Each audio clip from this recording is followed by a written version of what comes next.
Hey, Happy New Year. Yeah, so this time of year, it's typical that we look back on the year we just came out of and into the year we're going into, and we kind of think, like, what could make next year better than the year we just came out of? And for some of us, 2019 was a really good year, and so we'd love to have almost a repeat of that, but maybe just like, could we amp it up just a little bit, like a few percentage points would make 2020 even better. For some of us, we look back at 2019, and it was not a good year at all. In fact, my family and I were able to go to visit our parents, so my kids' grandparents in Texas this last week, and I got to just pick a church locally to worship at this last Sunday because we were in a different state, different town than normal. And so I just kind of like looked up online and found one on Facebook that I thought would be good. So I went to it and was really blessed to just be able to be with a group of people who I don't normally worship with on Sundays and see what God is doing in that community.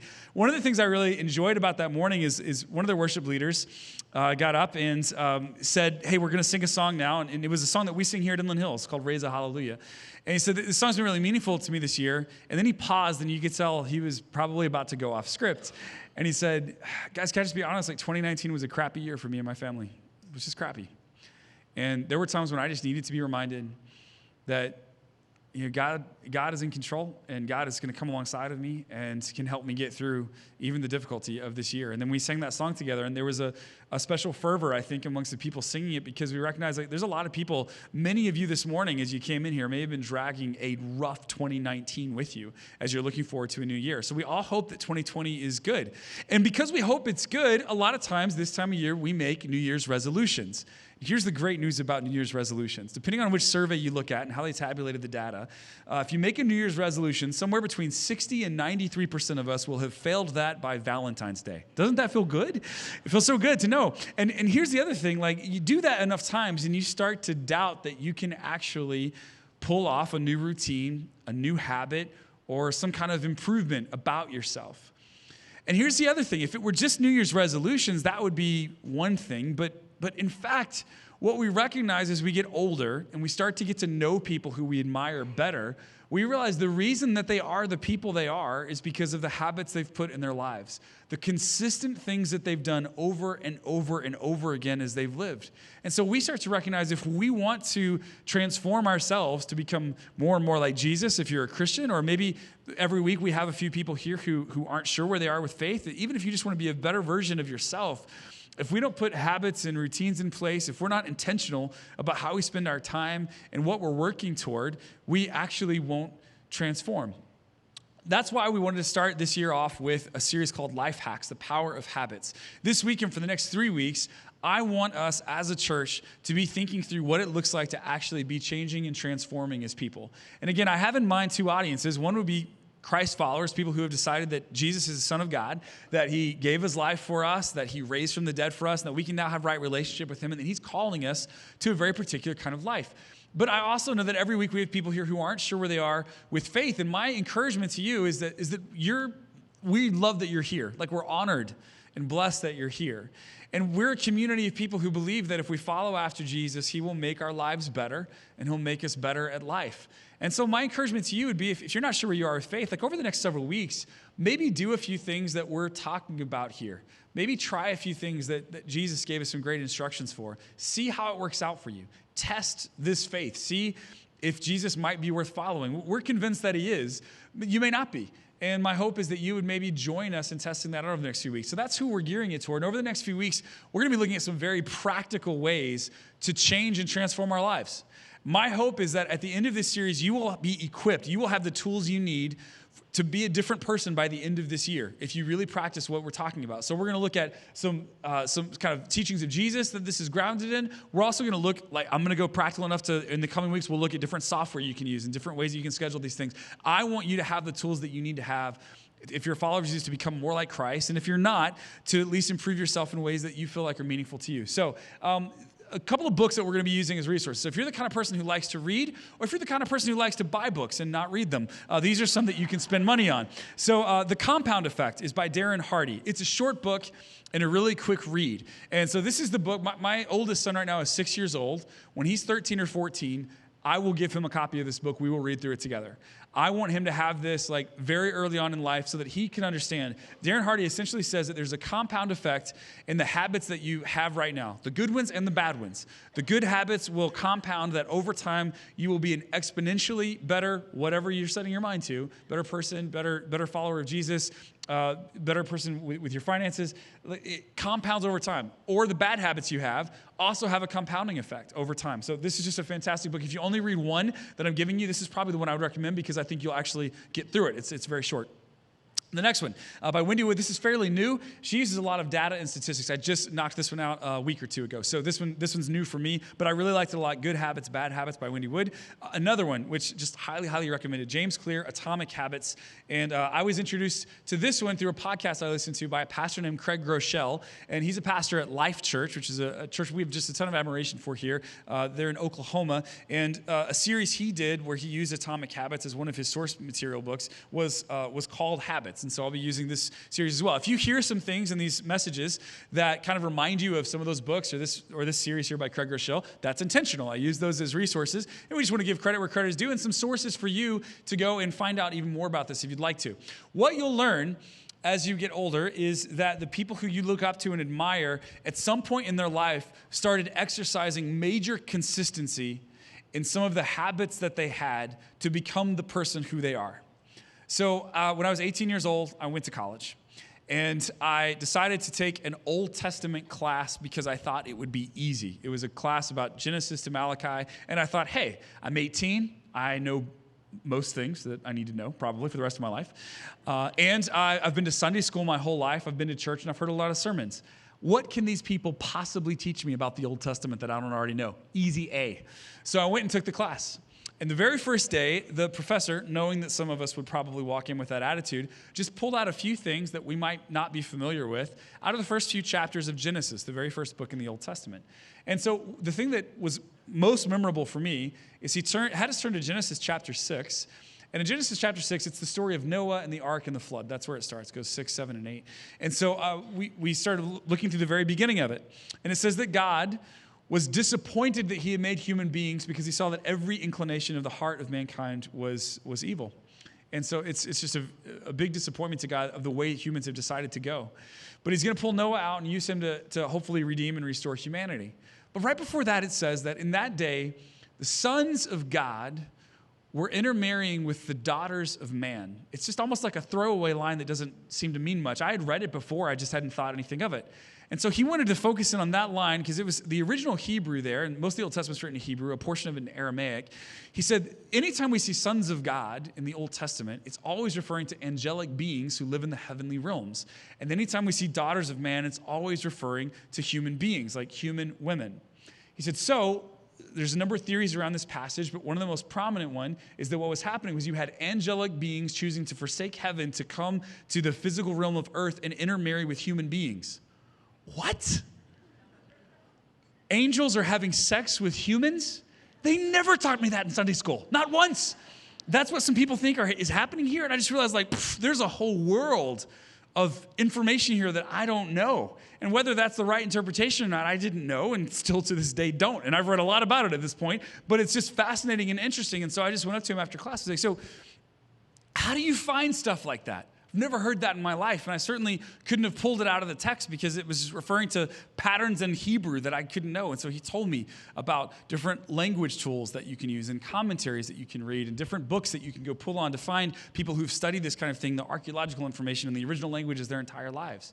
And I realized in just a few minutes of him he emailed me later that night with like a 16-page bibliography on just that topic. And I realized this is a person who has dedicated vast sums of his life toward understanding the Hebrew Scriptures. And I realized he made a habit out of this day in and day out. As I got older and I got to know people, my wife's grandmother, her name is Sue Kendall, she prays to God and God hears her prayers. And I know that God hears all of our prayers for all of us who pray to God, but Sue has like the red line number, right? The red phone that God just sits like right next to and waits to ring. Like it just feels like if Sue asks for something, like that thing will oftentimes happen. And I remember talking to her about that, fairly early on in my marriage to my wife, Emily, and Sue would talk about her daily habit of coming to the Lord multiple times per day and spending many, many hours in prayer with him. And I just started to realize the people I admire the most are the people who have built in habits to become the people who I know them to be now, but they weren't always that person. And so James Clear says it like this in the book Atomic Habits. Your outcomes are a lagging measure of your habits. Your net worth is a lagging measure of your financial habits. Your weight is a lagging measure of your eating habits. Your knowledge is a lagging measure of your learning habits. Your clutter is a lagging measure of your cleaning habits. You get what you repeat. In other words, whatever system you are living your life with, that system is perfectly designed to get the exact results you're getting right now. The only way to get different results is to live in a different way. The only way to change the things that you're unhappy with, or the things that don't reflect Jesus, or the things that you wish were different, is to change the way you're living your life. There's no shortcut to it. Another one I would add to this is your spiritual condition is a lagging measure of your spiritual habits. Your spiritual condition is a lagging measure of your spiritual habits. So for those of us who are followers of Jesus, who want to get closer and closer to God, you may have even said to yourself a number of times over the years, I'm just unhappy with my relationship with God right now. I'm unhappy with where it is. Or it could be that, beyond your relationship with God, there's other parts of your life that you're unhappy with. I'm unhappy with my relationship with my friend, or my family member, or my spouse, or I'm unhappy with my weight, or I'm unhappy with the financial trajectory, or the amount of debt that I'm in, or whatever that is. And one of the first things we need to recognize right here at the beginning of 2020 is that we need to be willing to be 100% accountable for the way that those things are going in our lives. There's no one who can improve all of that stuff in your life. It's you. Now, the good news is that we're told repeatedly in the New Testament that for those of us who follow Jesus, the Holy Spirit indwells inside of us, which means there is a power living inside of you that is the same power that raised Jesus from the dead, if you're a follower of Christ. We are indwelled with, Paul tells us, one of the very first Christians, he writes in the book he wrote to Colossae, the book called Colossians in your New Testament, in the first chapter, that Jesus Christ is a mystery that's been revealed, that Jesus inside of you, living in you, is a hope of glory, that you can do all things through Christ who strengthens you. So you have to take personal accountability for things and be willing to volitionally change what you can, while also recognize that all the good things we do because the Spirit comes alongside of us and empowers us to do it. But both have to be true. And we can't just take a back seat and totally be hands off of our lives and hope that they improve, because that's not the way it works. Craig Groeschel says it like this: successful people do consistently what other people do occasionally. Successful people do consistently what other people do occasionally. It is easy to occasionally do something, right? It's easy to occasionally eat a meal that's under 4,000 calories. That's easy to do. It's easy to occasionally send a thank you note to someone, or send a text message to a friend letting them know that you're thinking about them, or to put your spouse in front of your spouse's needs in front of your own needs. It's easy to occasionally hit the gym, and it's easy to occasionally read the Bible, or to occasionally pray. But here's the thing. People who are really good in those domains, people who you look up to and admire, those people do consistently what other people do occasionally. They do that because there's this truth that no one accidentally stumbles into positive transformation.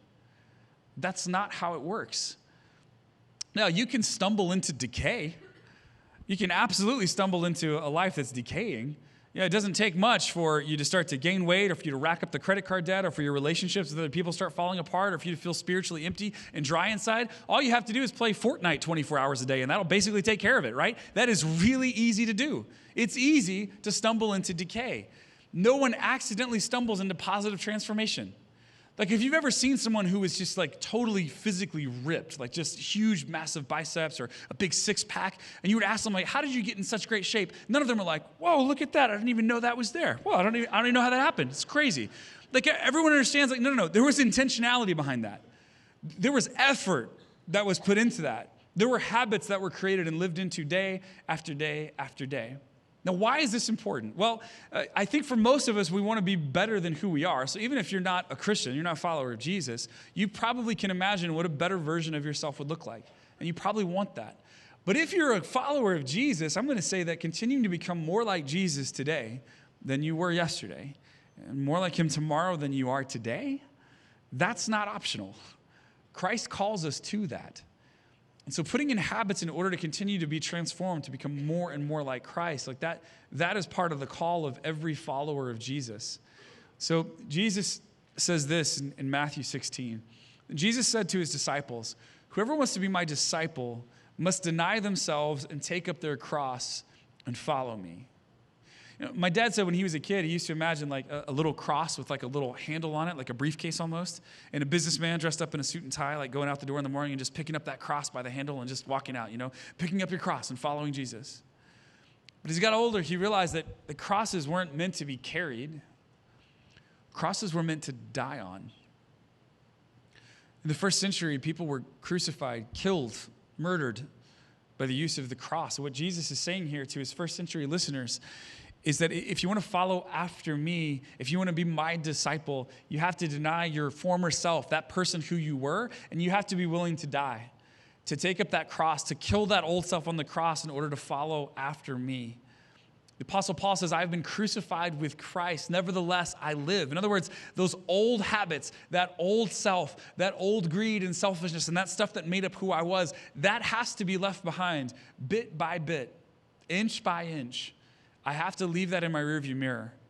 And none of us are completely transformed 100% from top to bottom overnight when we choose to give our lives to Jesus Christ. But the call of discipleship is to consistently identify those areas of our lives that do not align with Jesus Christ and the kingdom of God, and to get those areas taken care of and out of our lives, and to grab onto the new life and the transformation that Jesus Christ is calling us to. He goes on further and says this, "For whoever wants to save their life will lose it.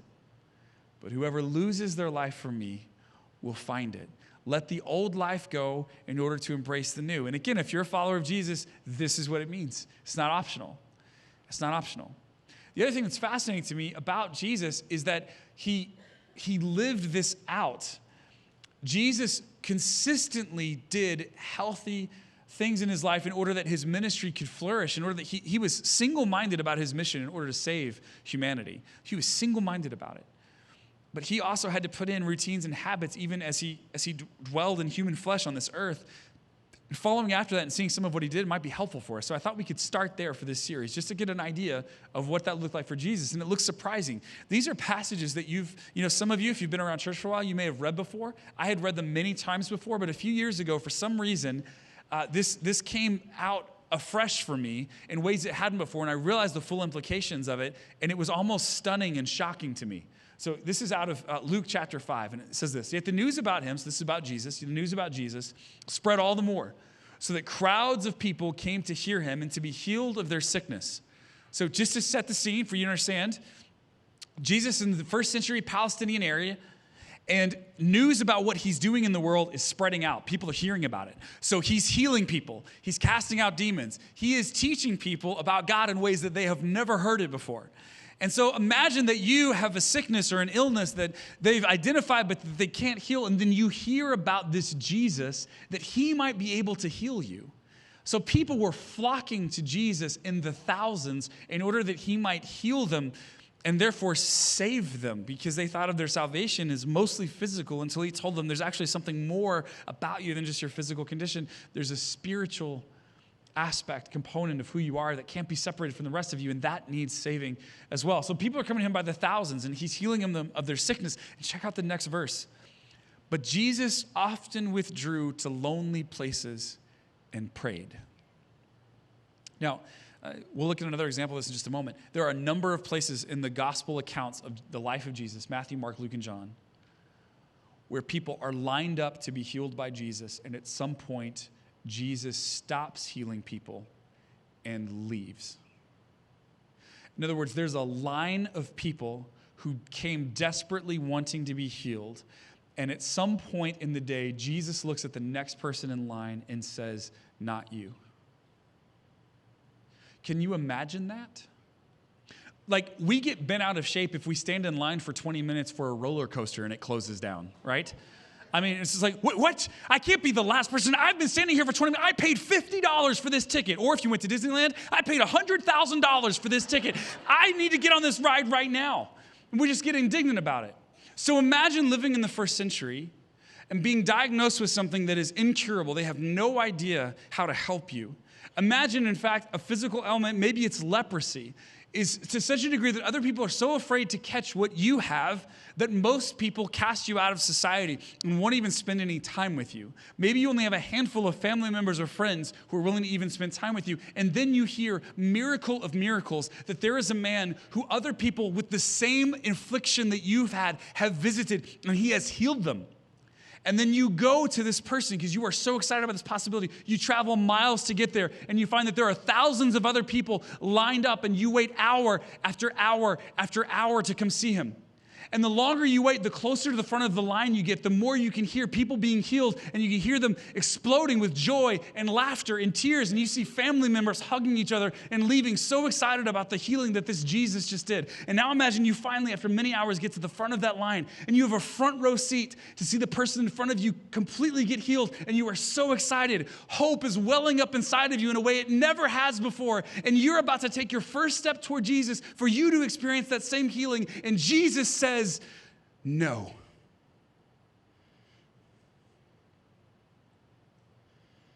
How crushing would that be? How demoralizing would that feel? And yet Jesus did consistently what others did occasionally, which is that Jesus recognized that sometimes, no matter how desperate the need, in order for him to reach the most people, sometimes he had to withdraw to lonely places and pray. Like, he can wear himself out completely and completely spend himself, but if he does that, he won't be able to fulfill the mission. Which means sometimes he had to keep the good of the whole in mind and say no to the one who is in front of him. And that probably felt awful to the one. Can you imagine being that one? And yet Jesus had the discipline that when he needed to cut it off because he needed to go away and pray, he did.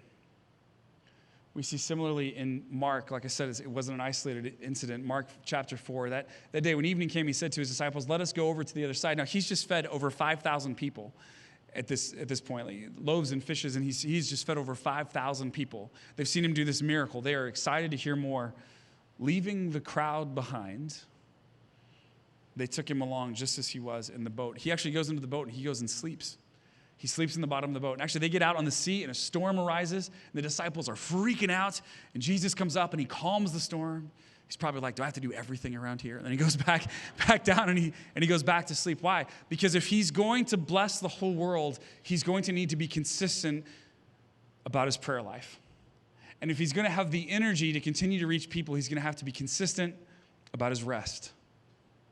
Jesus was consistent in areas where other people only exercised them occasionally. He did consistently what other people do occasionally. And he called us to that same kind of transformation in our lives, that we leave the old life behind and we walk into the new. The problem is that this is very difficult. It's really hard, and I know that. So I thought today what we could do was to be just real honest and talk about the reasons why we don't achieve our goals. And we could make a list of probably 20 reasons here. But if we have these mentors to look up to, if Jesus is calling us to transformation, so we believe that we're supposed to be transformed, and if the people we admire the most seem to have installed like goals and habits that they've been able to work toward their entire lives, why is it that we often struggle to do the same? What is that about? And so, like I said, we can make a longer list, but I tried to choose some of the ones that I think are the most common. And if we could just hit those real quickly, we'll wrap. Number one, we don't have clear goals. We don't have clear goals. So let me give you an example of this. A lot of people start off with a New Year's resolution in a new year, and they'll say something like, this year I want to lose weight. It's my New Year's resolution. Okay, well, that sounds good, but it's not very clear. Or this year, I want to improve my marriage. Or this year, I want to be a better friend. Or this year, I want to be more connected to God. Those all sound good, but they're so fuzzy that it's hard to know whether you've actually accomplished them or not. So if you start the year and say, this year I want to lose weight, that's my New Year's resolution, what counts for that? Like, can you wait till December 30th and say like, okay, I'm going to fast for 24 hours and hey, I'm down 2 pounds than I was from January. Like, yes, mission accomplished. Like, no, you need more clarity around your goals than that. When you have goals that are fuzzy or squishy, it's really tough to lean into them. So here's some examples of some clear goals. This year, I want to lose 35 pounds. That's a clear goal. Even better, I think, is to talk about a habit you're going to establish instead of just the lag measure, right? We looked at James Clear, and he says that there's lag measures that have to do with your habits. So what's the habit that you can put in place instead of that goal? This year, I'm going to go work out at the gym 3 times a week. That's an even better goal. And then you know if you're doing it or not, and you're training yourself to do something that will lead to an ultimate result. Or instead of, I just want to improve my spiritual life or my relationship with God, I can say, this year, I want to read my Bible 5 times a week. And you can even get more clear than that. I want to read it 5 times a week for at least 5 minutes, or 5 times a week for at least 15 minutes, or 30 minutes, or 6 times a week for 3 minutes, whatever you want to do. But that's a clear goal. And then at the end of that week, you can ask, did I do it or did I not do it? Or instead of, I want my marriage to improve this year, you say, this year, I want us to go on 45 date nights. We're going to go somewhere, we're going to prioritize just the 2 of us, 45 times this year. And then if you hit like November and you've done it twice, you have a very busy end of your year, right? But you got to identify what is the goal that I'm shooting for, like, and how clear can I be about it? Or instead of like, I want to improve my prayer life, can you say, this year I'm going to pray every morning as soon as my alarm clock goes off. I'm going to stop hitting snooze 12 times, and I'm going to start praying as soon as the alarm clock goes off. I'm going to sit up in bed with my feet on the floor, very important, and I'm going to pray. Like, I'm going to do that every day, or I'm going to do it 5 days a week, or I'm going to pray in the shower every time, or I'm going to pray on my way to work instead of listening to the same, sports radio. I mean, it's 2020. We kind of understand what the sports landscape is at this point. God has already given us a gift by not allowing the Patriots to get to the Super Bowl. So, and if you're a Patriots fan, I mean, obviously you're not welcome here. So, no, I'm kidding. I have friends who are Patriots fans, and I still talk to them and everything. It's great. So you just need clear goals, right? You got to have clear goals. And if you leave it fuzzy, you just won't do it. Number 2, we can't think past today. We can't think past today. This one's really hard, actually, because it's so easy to think that what we do today doesn't have much impact on tomorrow. And this is why we continue to do bad habits, and we struggle to install good ones. Because good habits and bad habits, neither of them have that big of an impact on us over the course of 24 hours.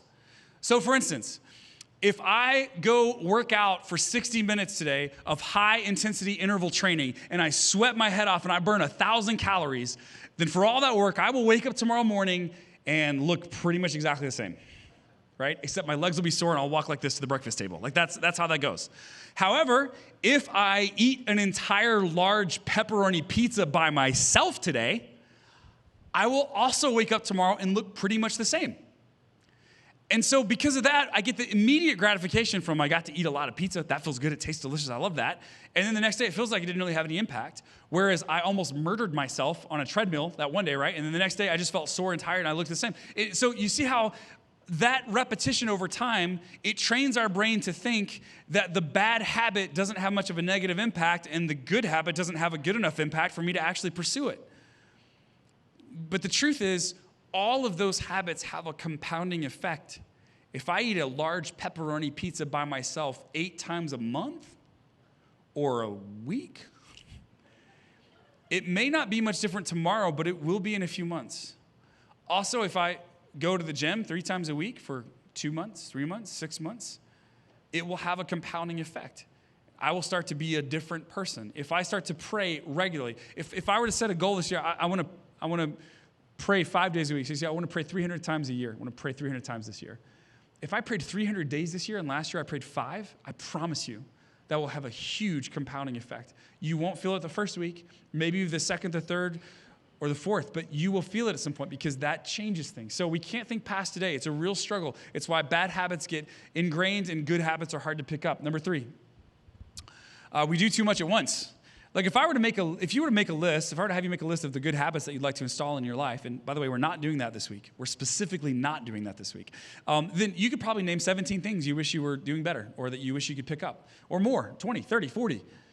But if you try to do it all at once, you're not going to do any of it at all. It's way better to pick like one. And so as we go through these next several weeks, I'm going to ask you to pick one habit that you'd like to install in 2020. But if you did that consistently for this whole year, and then if next year you picked up another one, and the next year you picked up another one, in 5, 8, 10 years, it's not any one of those habits that's going to transform you, but you pick up 5 to 10 habits over the course of a decade, you will be a completely different person. You'll have left the old person behind. And if you've chosen habits that move you closer to looking like Jesus, you will have literally crucified that old self and raised up a new one through the power of the Holy Spirit. Like, that's what that can look like over time. So don't bite off too much at once, because you probably won't do any of it. Number 4, we don't believe we can. I mean, by the time you're old, like let's say 30 or 40, by the time you're 30 or 40 years old or older, you have made and busted / broken like so many New Year's resolutions that you just don't even believe you'll do it anymore. New Year's resolutions become like a punchline at some point in your life. So you have enough times in your life where you set out to do something and you fail, you start to believe that's just who you are. You just start to think that, well, I'm just not disciplined, or I'm not consistent, or I just can't do new things like that. Once you've convinced yourself that that's who you are, that is what you will do. Because we live out of who we believe ourselves to be. If, however, you are convinced that God has you on a journey where you are to look more and more like him with each passing day, that you're not perfected where you are, but that God is working on you and wanting you to move and bless and change the world around you, if you're convinced of that, you'll start to recognize that there are some things that you can do, some habits you can install in order to look more and more like the life that God has for you. And another reason that we don't believe we can is number 5 here. We don't have a clear who. We don't have a clear who. In other words, we haven't answered the question, who are you becoming? Who are you becoming? My wife Emily and I been married for over 16 years now. And she is just such a huge blessing in my life. And we grew up together. We knew each other as kids. And I proposed to her fairly early in our lives. I was 21 years old. She was even a couple years younger than that. And we were, you want to impress somebody, right? So 21, I was trying to figure out, like, what can I do as a proposal that she'll remember? And this is before YouTube and Snapchat and Instagram. And so, like, that, I didn't have a lot of examples of this, and I wasn't trying to film something to put it online. Like, I didn't even know that existed. If I'd have known how much clout I could have gotten, I would have put way more thought into it. But at the time, it was just for her, right? It was just so that it would be memorable for her. And I was trying to think of something really cool. And I thought, you know what? We live in this little East Texas town of Grand Saline. It would be really cool if I could find like a horse and a carriage and pull up like wearing an outfit like a king or a prince or something, And my brother and my good friend, they both played trumpet. So if they could like announce my arrival from the back of the carriage, like that would be really cool. And I could step out on the lawn there in front of everybody and kind of propose. That would be really neat. So I reserved a horse and a carriage. There was a guy in town who had it, and so I reserved him. He called me the morning of the day I was going to propose, and he told me that he couldn't do it because he was sick and his horse was sick. And I thought, you guys spend too much time together is what it would appear like to me. So then I had to come up with another plan. So I said, what do I do? Like, I don't have my big prop. And so I got together with a couple of my friends, and we came up with basically a terrible plan, but it was one we could pull off in just a few hours. So my mom invited Emily, who was my girlfriend at the time, to our house that night. Emily thought I was out of town, but she thought she was getting invited over for a family gathering. So she got to the house, and it was at nighttime, and so you couldn't see very well outside, and the porch light was on, but there weren't that many cars there. So she goes up and she rings the doorbell, and nobody comes. And then she looks to her left and her right, and my 2 idiot friends are dressed in costumes, like wearing long wigs and sunglasses and hats. And she can tell who they are, but they're just laughing like maniacal idiots, like, and they're walking toward her. And one of them has like a chain in his hand that he's twirling, and one of them has a baseball bat. It's supposed to look threatening, but you know who they are, so it shouldn't feel threatening. So they walk up to her, and they each grab an arm, and they start to lead her out into the yard. And she's like, what is happening here? And I was up on the rooftop in a cape and a superhero outfit. And so out of the darkness, I yelled down, unhand her, evildoers. And my friend David looked up and said, oh no, it's Captain Fabulous.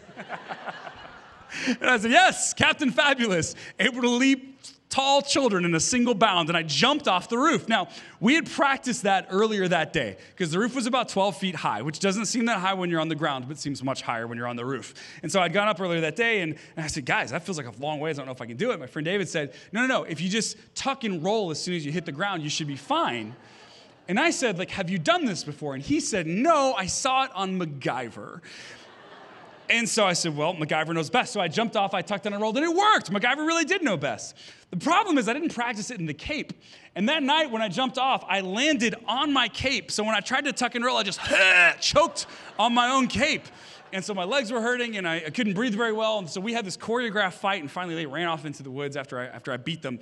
And I took Emily into my arms, and here was my future bride, the love of my life. And she looked into my eyes, and she said, "What are you doing?" And I said, well, when I was a kid, I read a lot of comic books, too many, apparently. And I really love superheroes because they would put others before themselves, and then they would save the day. And I just loved everything about how heroic that was. And then I got older, and I learned that there aren't such things as real superheroes, much to my disappointment. But I got other heroes in life. I saw my parents who'd been faithfully committed to one another and to their kids and to their church community and to their town, like their whole lives. And that became very appealing to me. And I met professors in college, and I had Sunday school teachers and teachers in middle school and high school. And those are the heroes now, I recognize because of how selfless a life they lived. I said, so I don't know that I'll ever be able to rush into a burning building and swoop in and save the day and pull you out, but I can promise you that I will try my hardest every day of our lives to put your needs in front of my own and to love you with all of my heart. And then I got down on one knee and I pulled a ring out of a secret compartment in my cape. And I asked her if she would marry me. And the most surprising part of this story is that she said yes. And we were really young, and we're totally different people 16 years ago than we are now. But we've grown up together. And year after year, there's a question that we've asked one another as a couple, and we didn't come up with this. We learned this from other couples who helped us understand what a healthy marriage can look like. And the question was simply, what do you want to be remembered for? Who are we becoming? Who do we want to be? Who is God calling us to be? And if you don't ask the question, like, who are you becoming, you won't even know what habits to pick. So I'm not asking you to pick a habit this week to lean into this year. I'm asking you, who are you becoming? And this week, you're going to gather in your small groups. For those of you who are in small groups, you're going to gather in those, and you're going to talk about this with your small group because we think it's important for you to answer this question, like, who is God leading us to be? Who are we becoming? And so I wrote down this week just a few of the things that we've talked about over the years. I took 5 minutes to do it or less. It's not an exhaustive list, but as we've had these conversations, I just thought I would share with you some of the things that I've said to Emily over the years because I want you to be thinking about who God's calling you to be. And your list will probably look very different from mine, and there's nothing wrong with that at all. But before you can determine like what it is you want to lean into in 2020, you need to determine the kind of person you want to be. Who is God calling you to be? Who do you long to be? What does the best version of you look like? And so these are some things that we've talked about over the years. Things that I would like for people to be able to say about me when I'm gone. I'd love for people to be able to say, he loved Jesus deeply.